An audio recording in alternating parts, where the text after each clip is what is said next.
Happy Friday, everybody. You know, the weekend is here. You want to say something about her I was outfit? just saying, Jedediah looks ready for the weekend with that outfit. I go straight from here to the club. So you guys like it? Let's see it. I should have said to her earlier when you first saw I just said 50 Shades of Grey. Tie her up. Tie her up. I'm letting that one go. I'm gonna let that one go. Okay, let it go. Just when you thought it was safe to watch politics, composer Danny Elfman writes the perfect score for the last debate. It's like, you know, watch out, Hillary. He's got tic-tacs. You know what I mean? They didn't have to alter that video. It was all right there. They just added a little bit of an audio the camera angle makes it look like he's closer than he is, but when I was watching, I kept thinking, like, oh my God, he's going to grab her and something's going to happen. Like, it was so Y'all know what he was doing, right? It was intimidating. No, that or he knows where the camera is and he wants to make sure he's on every angle that she's on. Creeping on her? No. That's what you do. When you're not in the camera angle, you get into that other person's shot. He's a television star, people. So is this what we're supposed to do? Yeah. Joy. He was just like scarier than a clown sighting, isn't it? I found it very scary. But you noticed it I didn't even notice him doing that. Yeah, you did know, not I did not even. I don't know why I didn't. Maybe I stopped paying attention to him, but you noticed it. You pointed it out. I did, but you know, Hillary Clinton is not the only one who's afraid of Trump right now. Check out what Michelle Obama had to say about Trump's women issues. So what do you think of that? You know, she made a powerful speech. They said it was the greatest speech of the decade, I think. Yeah. It was quite great. She's not speaking, to me when I heard this, she's not speaking as a first lady, she's speaking as a mom. This is a woman who has daughters. Yeah. And I love the quote she said, I know it's a campaign, but this isn't about politics, it's about basic human decency, about right and wrong. Because she may be the first lady, but she's also speaking to moms. She's speaking to everyone out there who respects women and saying, put your politics aside for a second and be able to call something that's indefensible, and that's what his behavior has And been. she's also speaking to other people, not just them, because she also said too many of us are treating this as just another day in the headlines, as if our outrage is overblown or unwarranted, as if it's just normal, as just politics as usual. And that's my thing with this topic every single day. I wish I could just press the reset button on this whole election and just remember what happened and just go, can we just start over, please? Because we keep joking and we keep laughing and then we keep, he's doing wrong and bam, bam, bam, bam, bam. But it's like the bad guy always wins. Every movie, the bad guy wins until the last second when it's like a random, you know, something big falls on top of him. But this is what's happening right now. And it's not funny. And people keep pressuring this issue, and nothing's happening. It's not just him that's showing bad behavior is okay. It's the other people that are voting for him. It's the other people that keep bringing this conversation up. So it's not just him anymore. It's everybody. When you said the beginning of that quote about too many people are treating this like another day's headline, I think the scariest part of this campaign is we're so used to the sensational aspect of this that none of this has any shock value anymore. And that's scary because it loses the power of the truth when you just are like, Well, it's an accumulation of shocks. You know, after a while, you're shocked, I think. And at some point, you're shocked. You wonder if we're ever going to see anything like this again in 2020. I hope or not. if this is just, is this a new precedent? I mean, I hope not. But, you know, you talk about those that vote for him. What's fascinating to me is that especially his female supporters, Trump's female supporters, they seem to be rushing to his defense. They're standing by him. I was watching the news coverage yesterday, and you know, at these big rallies, and Ivanka Trump is there touting her dad. And the women that are interviewed that are pro-Trump are saying this is all a distraction and that, you know, this is just the 11th hour, and now these women are talking. So these women are still rushing to his defense, you know, as indefensible as some of the things that he said. Yeah, but no. But that pool is shrinking. So if you look at his poll numbers, there's people that are going to vote for him no matter what. And we've talked about this because they feel that he's going to, you know, nominate Supreme Court justices that matter, economy. They're not voting based on character. Yeah. But the number of people that are disgusted with this behavior and are saying, I don't want someone who's going to be president, leader of the free world with this kind of character. That's increasing. Well, so there's going to be a lot less people voting for Trump. If you're scared to say it, just sort of raise your hand. I'd be scared if you were asking, Joy. Well, it was just like this week. And somebody is. I mean, because that's a good point. There are voters out there who are legitimately interested in policy and are worried about Hillary Clinton's policy. And they're saying, I can't stand the way this guy talks, but they're almost afraid to raise their hand in support. And that bothers me. This is what I'm scared of, because this happened in Great Britain, and we had that Brexit thing. People secretly secretly voted for Brexit. And everybody the night before thought, oh, they're not going to leave the European Union.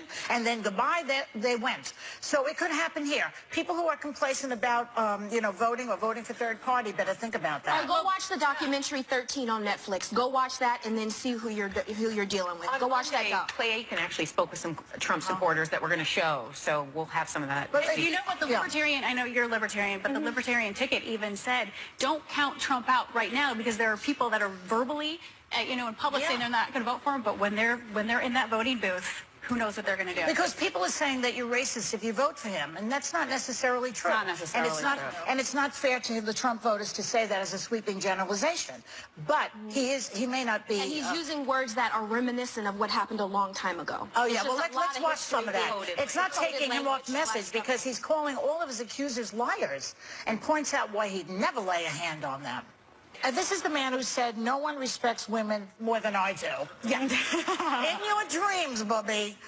So I think he just implied that she's not hot enough for him to grope. Is that what I just heard? His defenders are Is saying that what no. I heard, ladies? No, I didn't hear that. What did I hear? His defenders are saying no, and I don't know what he meant here, but the problem is he has a history. Remember what he said about Carly Fiori? Yes, Yes. yes. I mean, this guy has a history of making Well, comments not just about women's what about, appearances. fat pig and, all that stuff. Right. He allows too much interpretation instead of being clear and unequivocal in what he's saying. I think that's how he Doesn't meant it it. ever make somebody think about, this is how our, not all boys, because not all men, but there is a chauvinistic way about America. There really is. Well, yeah, because there are a lot And this is just the epitome of it. It's the world, but this is the epitome of it. It's always that type of visual person, a Donald Trump visual, that's running the country or the different things that you call him the man in. This is what, and it's finally, the pimple is white now. Pop it. It's there. I'm just saying. It's right there. Here's the thing about it. Bad visual, Raven. Really bad visual. Yeah, I see it every day on the news. Very bad The visual. thing that worries me about him winning, and maybe the people who are still in his camp should think about it, they're going to rerun these things that he says over and over again if he wins. We are never going to be free And of if he this guy. loses. Well, all I think those hideous things about, If he loses, he said he's disappearing. He's going to have to. He's going to have to. His whole entire life has been put out in the public. Bad things, good things. What else do you do if you don't win? What else do you do with your life after this? What is he going to do? He can't really run He's anything. going to start a TV station with Roger Ailes, like a Fox TV on steroids. It's going to be a horror. He may do that. Horror. And their mission statement's going to be grab them by You can do the network and have your own show. Rudy Giuliani will program. I mean, that's who's there. Oh, yeah. Wait for that one. And we'll be right back with more Hot Topics. Coming up, did Blac Chyna just drop a bombshell against body shaming? Or is she guilty? Welcome back. So, Jedediah, you want to say something about Hillary Clinton and WikiLeaks and the emails? And go there. Go I ahead. think people need to pay attention to some of the leaks that are coming out. Recently, there was an email that Hillary Clinton had exchanged with John Podesta while he was in the White House. And it talks about national security information. It talks about some of the things quoted in there that she's saying is a source in Tripoli stated in confidence. This effort will come as a surprise to ISIL. This entire effort should be done with a low profile. These are the things people are concerned about when they talk about her emails, that national security information was being disclosed via a private email and a private server to someone in the White House. And if we know this, what else was in there that could have potentially been disclosed? Here's my problem with that. Maybe it's my age. Forgive me. Maybe it's me not following and reading up all her emails. But if I'm thinking about national security, I'm thinking about, okay, in 300 hours, we're going to release 300 troops down to this person to attack this person at this time and this time and this time. The things that I read in that WikiLeaks release was more of, giving advice or questions, not something that I can't Google. I can Google that. It's in somebody else's book. She's saying stuff that she specifically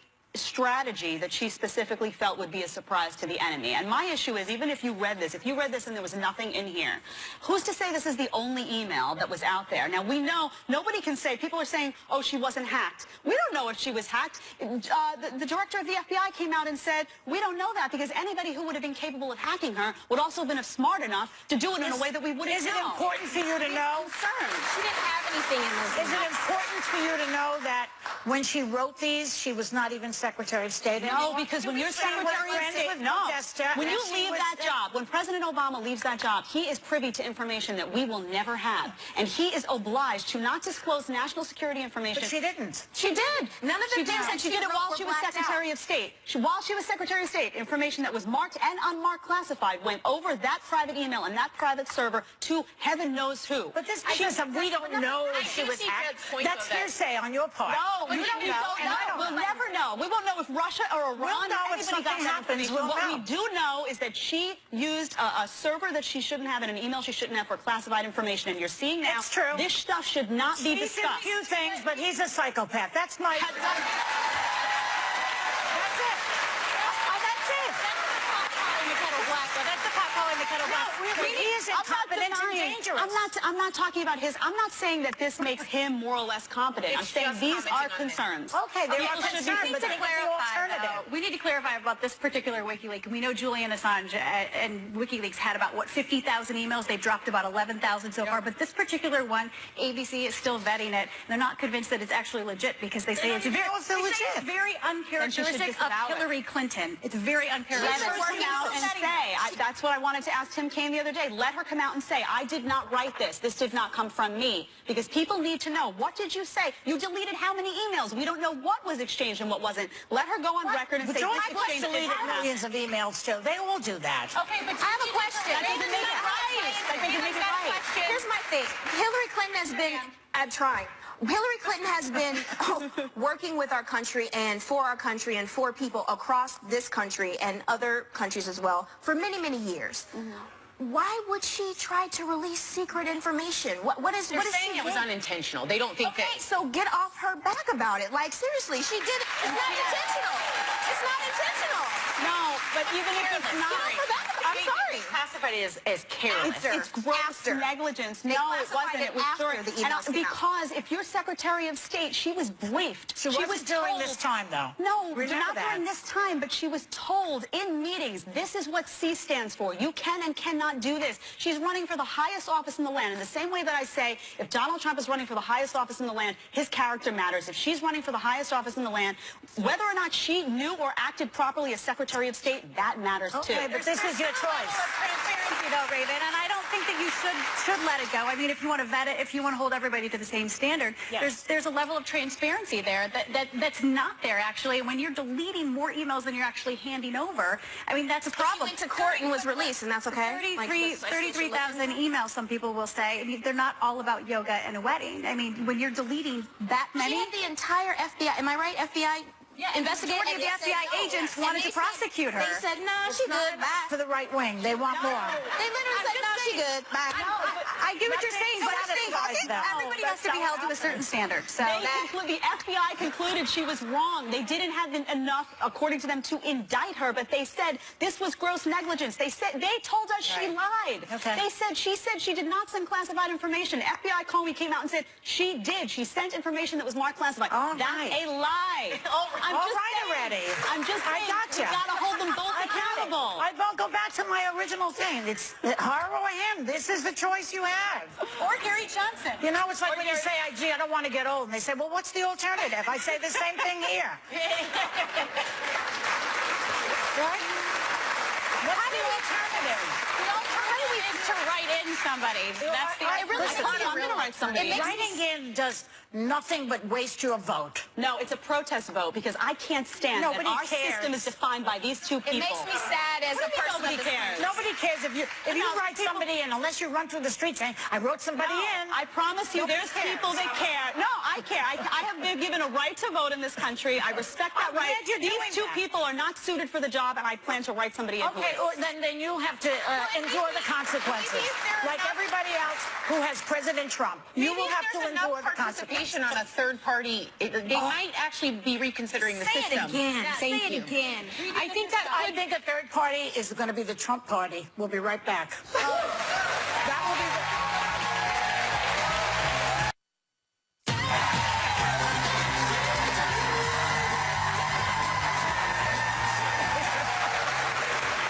Okay, let's take a turn because from politics, it's enough already. I got a headache. Apparently, We agree. it'll be over soon. It'll be over soon. Apparently being hangry. Do you ever hear this word hangry? Yes. Well, it's a hit. It hits. It means you're hungry and angry. Yes. Okay. Yes. So it hits people on a primal level. You know, it's supposed to be more motivating when you're hangry than fear. The struggle is real. The struggle is real. It's so. So who on this panel is hangry right now, for example? Here's my deal. I love that people find this as a surprise. You know, if you don't eat, you might die.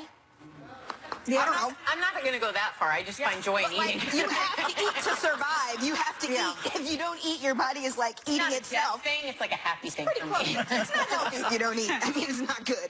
But I'm always hangry. What do you always. guys, I'm not always hangry, but I actually fear myself when I'm hangry because You all I fear want to do yourself? is eat and punch somebody in the face. I turn into an awful person. That's a I'm website tired, for that. My head feels foggy. I can't formulate a thought. It's really bad. So I have to turn into clear out. violence. Oh, Because you're angry. It's bad. It's It comes bad. from in And here. hunger. You're hungry. I've had a number of fights with boyfriends actually in the past where if they just brought me a French fry, it would have been fine. You know, it just One would have been French fine. fry. One even French just fry. a I've seen you eat. It'd have to be a supersized thing.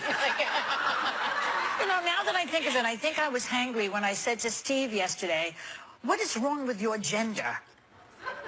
How did that conversation go? I know. I was watching, men with Trump acting like it's great that he gropes and what have you. I saw this on TV, and I said, "What is wrong with your gender?" And he's like, "Shut up."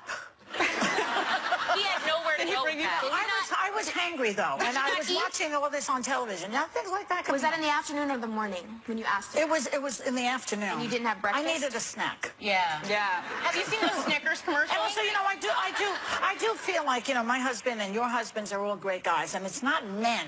It's just that And when you ladies. watch that segment that acts like that, it's not pretty. There is a segment, I don't think it's obviously not all men, I Yeah. know some amazing Yeah. men, but there is a segment of the male population. It's small, but it's feisty, and they need to be scolded. Those guys, there is a can be small the same group. said about women too. That's Yeah. true. That's They true. want to be scolded by you wearing your leather skirt, right? That's not a punishment. That's a reward.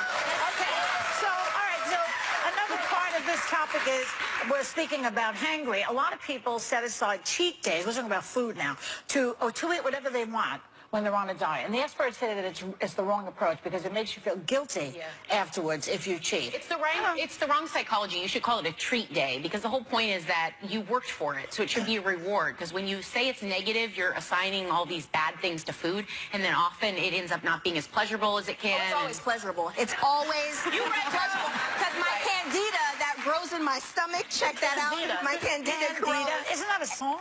No, it eats the cheat day food. And You have tapeworm? No, it's not a tapeworm. It's the geese.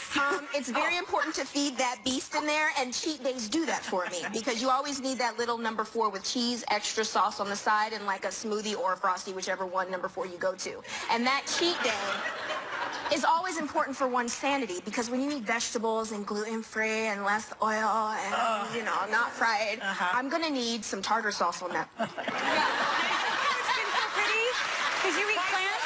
Some tartar sauce only. Just saying. And I'm under the illusion or delusion that because I'm putting 10,000 steps on my pedometer here, that I could eat whatever I want. Is that wrong?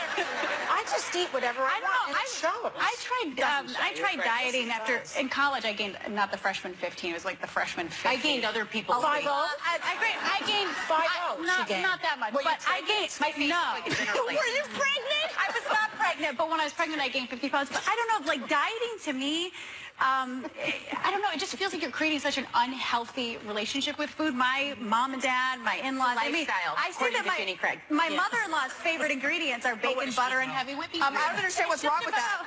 It's just, but it's about moderation. Like eat what you want, but in moderation. Listen, nowadays, flavor is considered, fat is considered a flavor. That is good. Fat is considered a flavor now, Didn't understand we do a this. study last week about how the sugar industry acted like the fat was the bad guy? Sugar and is now we fat. know it's Sugar is fat. fat. Yeah. Yeah. Told on Exactly. fat. Just Fat do was what the pissed, like Italians and the everything. Greeks do. They put olive oil on things. They eat a everything. little bit of meat, a lot of veggies. But you know, Michelle, I'm with you. Michelle Obama had a great thing a little while ago, the 5-meal thing. If you eat what's on your plate, that's only 5 ingredients, then you're fine. You don't, like, bread has more than 5 ingredients, so that takes away all your ingredients. Just Oh. look at your plate and What do you say, mean bread has more than 5 ingredients? it has oil. It's more composed than of 5 eggs, flour, butter, all this Weird kind of thing to stuff. You can see I've never baked bread.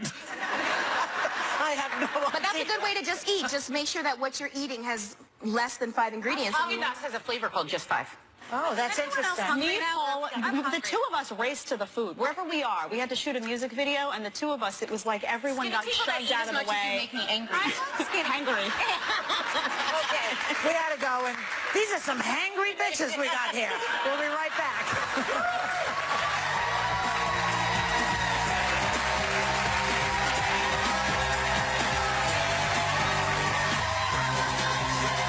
For 8 seasons, the wonderful Wendy Williams has been brutally honest about hot topics on her talk show. So let's get into some right now with Wendy. Please welcome Wendy Williams.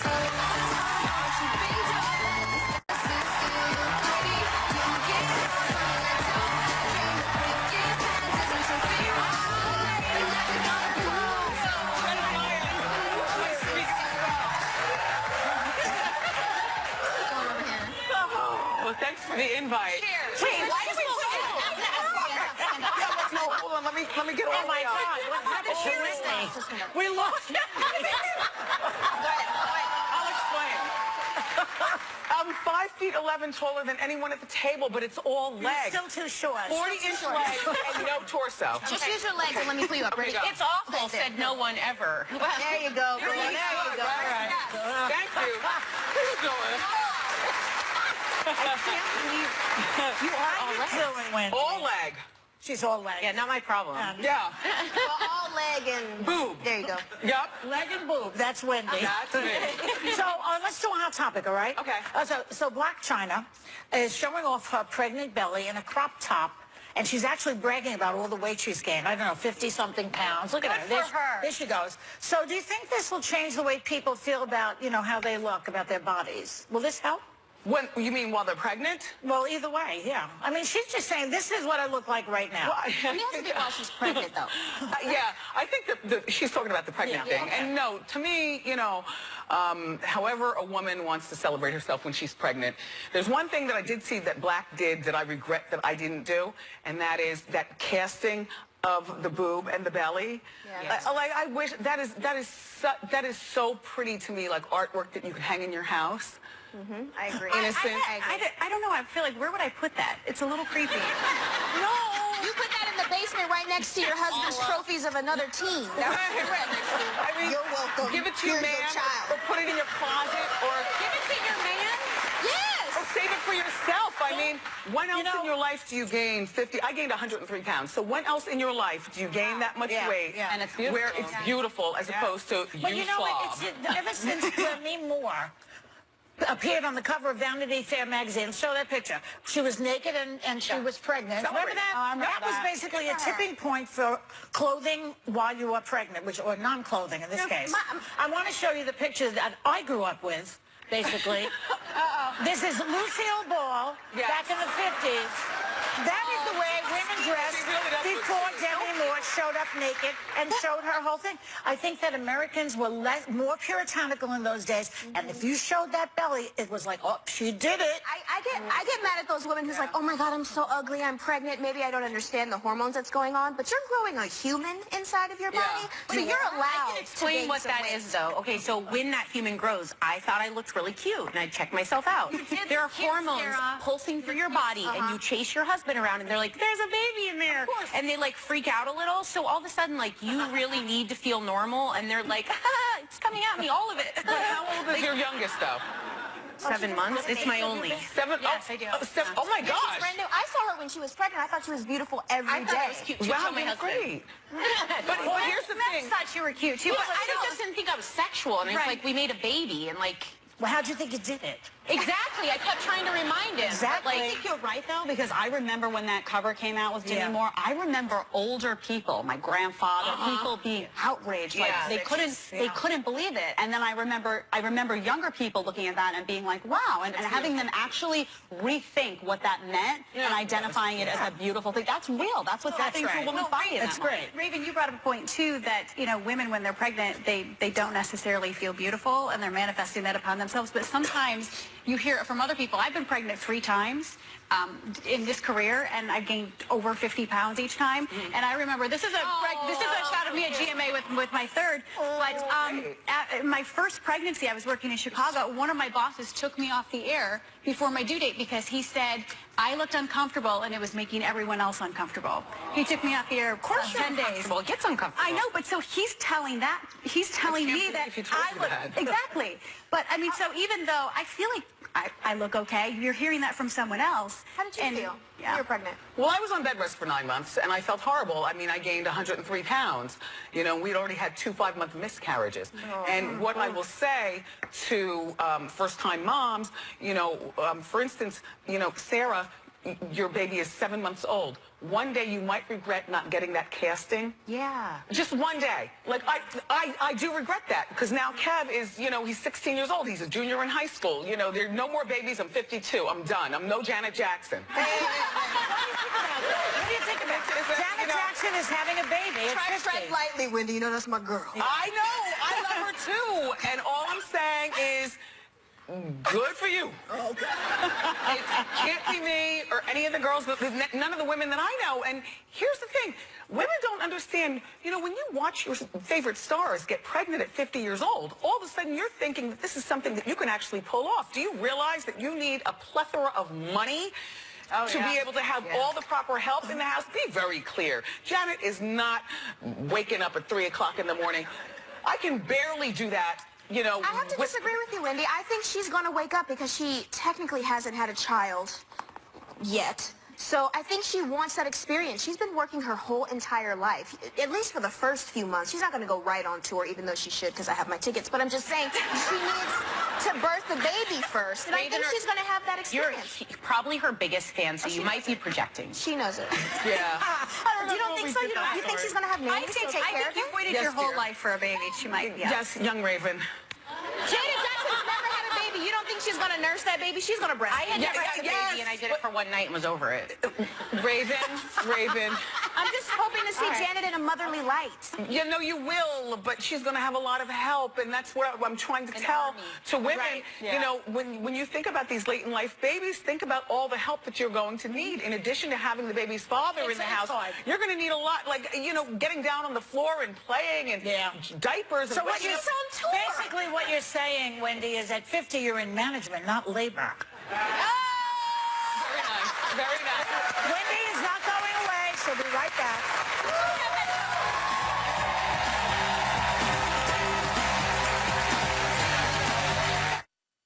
Next week, so how hot will our Hot Topics be? Well, they only get hotter when Martha Raddatz comes to The View. She faced them both and never backed down. Now she's here in our house. Yeah. Plus, Tyler Perry, Senator Al Franken, and Daphne Oz. Next week on The View on ABC. And we are back with Wendy Williams. So Wendy, your show is in its 8th season. Congratulations. That's very good. So what do you think is the biggest change in the show since you started? If I can just say off the top of my head, probably the quality of questions that we get during Ask Wendy. I mean, there have been a lot of things that have changed. 8 years is a long time. I mean, I've changed, as a person, and the set has changed. But I have to say, when our talk show first got started, Ask Wendy was like, Wendy, I just bought a red coat, and my husband can't stand it. And I don't want to wear it in front of him. He thinks I look like a hooah.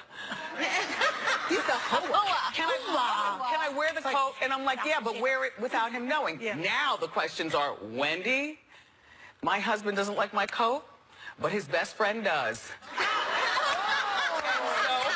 Yes!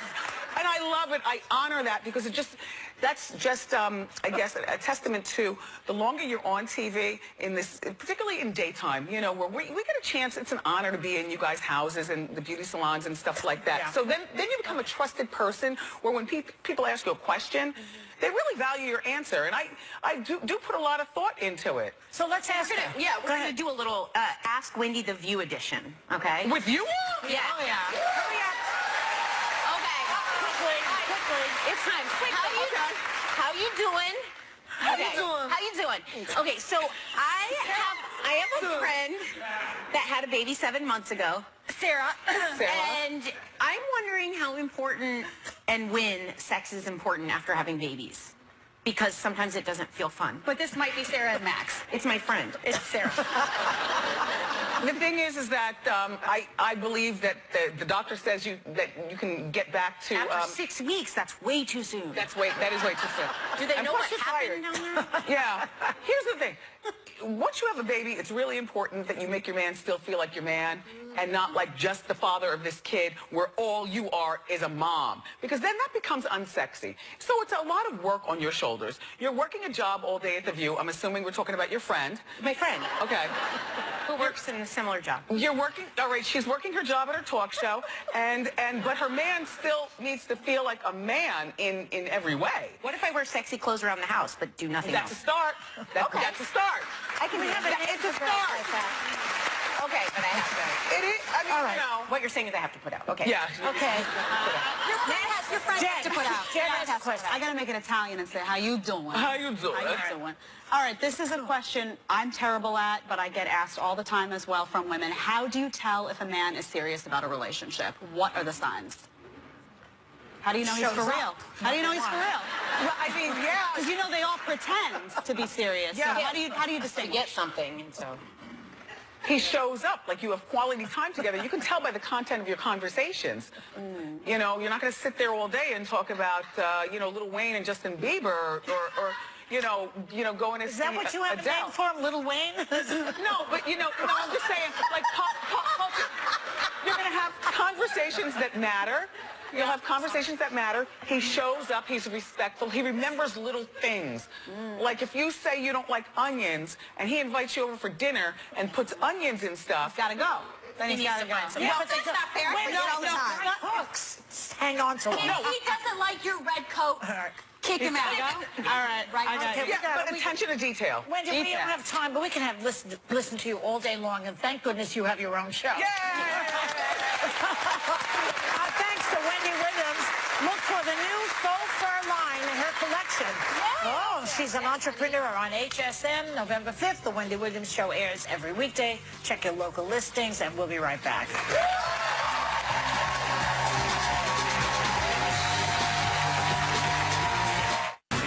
Welcome back to the show. We have a few minutes left over. Yes. So I saw that you did some very compelling story on GMA this morning. You want to talk about it? I do. You know, we did the story. We went to Penn State yesterday and we talked to the kicker from the Penn State football team. And he had written a post on Facebook a couple of weeks ago admitting that he had an eating disorder. You don't really hear about men having eating disorders. His name is Joey Julius. He's the kicker on the team. But he says that's the biggest stereotype. It's not just a women's problem. There are a lot of men out there that are too ashamed to admit that they have it. He has binge eating disorder. I just want to say kudos to him for opening up this conversation. This is an important conversation that we need to have. And if there are a lot of men that are going through this, you don't need to feel ashamed. There are 20 million women and 10 million men in the U.S. that will suffer Is it from that eating men disorder. are reluctant to admit weaknesses of any Yes. kind? Yeah. Yes, and I we're shouldn't gonna go to the post it on our doctor. I need to website. go to the shrink. They don't do it. Yes, Yeah. we're gonna post the story I too. feel like it's more numbers. People are just afraid to, or don't think that what they're eating and their eating habits are considered eating disorders. Yeah. But there's more eating disorders that have no names. Gotta go. Have a great day, everyone. Take a little time to enjoy the view. Bye.